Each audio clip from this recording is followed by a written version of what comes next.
So we don't do like frappuccinos here? We do caramel cappuccinos, and then we have like assorted Americanos. You do know what an Americano is, don't you? Yeah, I know. Good, good. You are gonna be a barista soon enough. Awesome. Make me proud.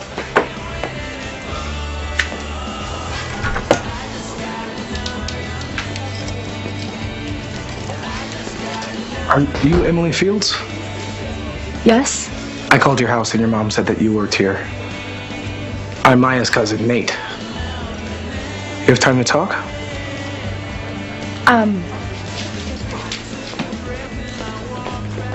I'm sorry, it's my first day here, so can I call you later? Yeah, anytime. I'll give you my number. I live here now. In Rosewood? Just started at Hollis. Maya never mentioned she had a cousin coming to Hollis. Well, I applied, but I hadn't gotten in yet when she was...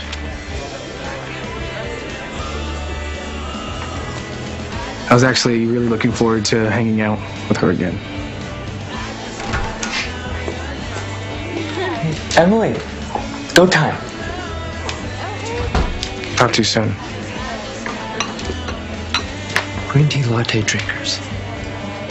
Yeah, so get the gluten-free biscottis going. Gluten-free biscottis.